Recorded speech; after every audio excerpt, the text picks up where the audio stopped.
जबलपुर के बहुचर्चित new life hospital अग्निकांड को हुए 2 साल का वक्त बीत गया है। दावे और उम्मीद ये भी थी कि अस्पताल में 8 लोगों की जिंदा जलने से हुई मौत के बाद सिस्टम में सुधार आएगा, लेकिन ऐसा हुआ नहीं।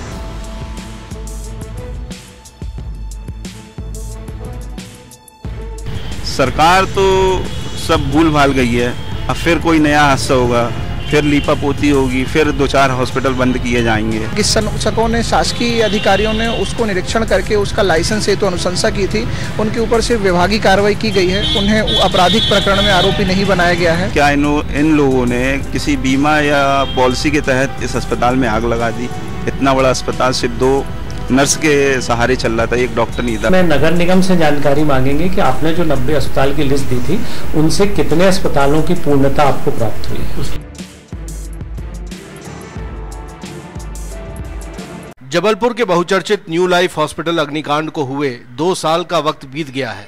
दावे और उम्मीद ये भी थी कि अस्पताल में 8 लोगों की जिंदा जलने से हुई मौत के बाद सिस्टम में सुधार आएगा, लेकिन ऐसा हुआ नहीं।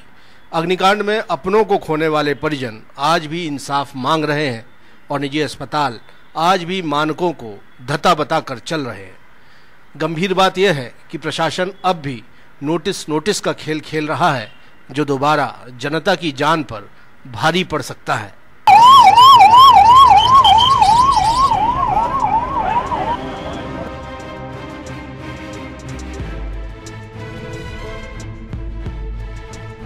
इस वक्त मैं वही इमारत आपको दिखा रहा हूं जिसे कभी न्यू लाइफ हॉस्पिटल के नाम पर जाना जाता था। जबलपुर के दमोहनाका इलाके में आप देखेंगे कि ये इमारत तमाम मानकों को धता बताकर यहाँ पर स्थापित है और यहाँ पर अस्पताल चलाया जा रहा था। और सामने अस्पताल की दर पर आज भी एक परिवार बैठा है जिसे इंतज़ार है कार्रवाई का।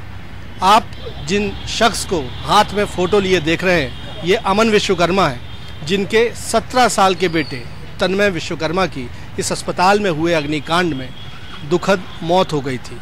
गंभीर बात यह है कि तन्मय महज सर्दी जुकाम की खांसी की शिकायत थी उसे, और इसकी एक मामूली दवाई लेने यहाँ पर पहुँचा था। लेकिन इस नाबालिग बच्चे को बगैर उनके पेरेंट्स की कंसेंट के यहाँ पर अस्पताल में भर्ती कर लिया गया। और भर्ती होने के दौरान ही यहाँ पर चूँकि फायर एनओसी यहाँ पर नहीं थी, अग्नि सुरक्षा के कोई इंतजामात नहीं थे, तब यहाँ इतनी भीषण आग लगी कि 8 लोगों की मौत हुई और उसमें तन्मय ने भी अपनी जान दे दी। आज इसी अस्पताल की दर पर तन्मय की फ़ोटो लेकर उनके पिता अमन विश्वकर्मा बैठे हुए हैं, उनकी पत्नी है और उन्हें इंतज़ार है, इन आँखों को इंतज़ार है कार्रवाई का। हम बात करने की कोशिश करेंगे अमन जी से। आज 2 साल बीत गए हैं, तन्मय को इंसाफ दिलाने के लिए सिस्टम ने कितना काम किया, आप क्या कहें? सिस्टम ने तो आज तक हम लोगों को फ़ोन तक नहीं किया कि आपकी बेटे की FIR या किसी भी चीज़ के लिए उन्होंने फ़ोन नहीं किया। मेरे से ये बात हजम नहीं हो रही है, क्या इन लोगों ने किसी बीमा या पॉलिसी के तहत इस अस्पताल में आग लगा दी? इतना बड़ा अस्पताल सिर्फ 2 नर्स के सहारे चल रहा था, एक डॉक्टर नहीं था। अगर डॉक्टर होता तो किसी को चोट क्यों नहीं आई? सिर्फ जो भर्ती था उनको क्यों चोट आई? आप बताइए। मैं सरकार से भी यही पूछना चाहता हूँ। ये वो सुलगते सवाल हैं जो आज भी मौजूद हैं और अमन विश्वकर्मा, उनकी धर्मपत्नी, आज भी अपने बेटे के कातिलों के लिए कार्रवाई की मांग यहाँ पर कर रहे हैं। गंभीर बात यह है कि प्रशासनिक तौर पर जो कार्रवाई की गई, तत्कालीन CMHO डॉक्टर रत्नेश कुररिया की सिर्फ एक वेतन वृद्धि 800 रुपये की रोक दी गई। सवाल उठ रहा है कि क्या 8 जानों की कीमत 800 रुपये की एक वेतन वृद्धि ही रोक नहीं थी? पुलिस कार्रवाई अब तक अधूरी है, अब तक मामले की जांच की जा रही है। सिस्टम कितना सुधर पाया ये जानने का इंतज़ार है, लेकिन आज भी जबलपुर के बहुत से अस्पताल बगैर फायर NOC के संचालित होते हैं। सवाल ये भी है कि क्या लापरवाही से ली गई किसी जान की कीमत सिर्फ 800 रुपये हो सकती है?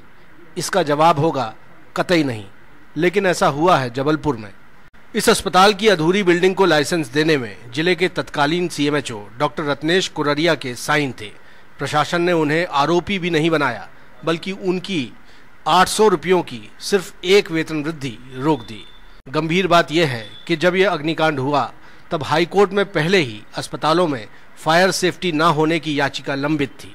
इसके याचिकाकर्ता एडवोकेट विशाल बघेल बताते हैं कि कोर्ट ने सीएमएचओ सहित तत्कालीन अधिकारियों पर कार्रवाई न होने पर सरकार को फटकार लगा रखी है।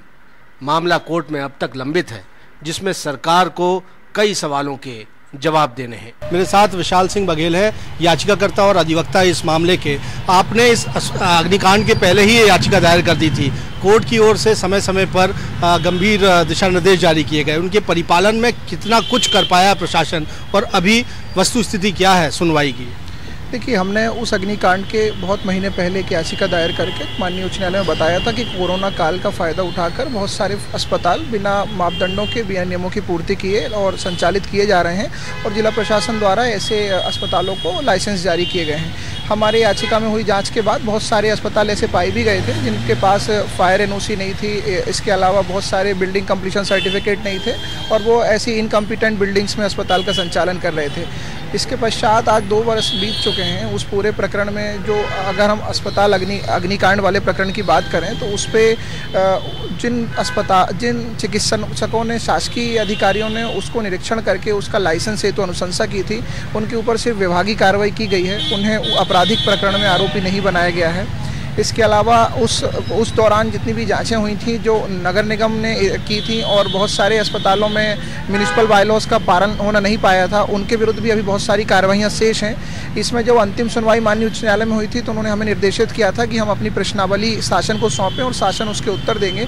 तो इन्हीं कुछ मूलभूत प्रश्नों, जैसे कि आपराधिक प्रकरण में शासकीय अधिकारियों को आरोपी क्यों नहीं बनाया, इसके अलावा जो नगर निगम ने जाँच करी थी उसके पालन में कितने अस्पतालों को बंद किया गया, वर्तमान में कितने अस्पताल जो हैं बगैर फायर एनओसी और नगर निगम के मापदंडों का पालन किए बगैर संचालित हो रहे हैं। ऐसे हमारे 14 प्रश्न हैं जो हमने शासन से पूछे हैं। हमने पहले भी कोर्ट के संज्ञान में ये बात लाई थी कि मानव जीवन को नोटिसबाजी के तले जो है प्रभावित किया जा रहा है, और नोटिसबाजी करके और सिर्फ कागजी खानापूर्ति की जा रही है।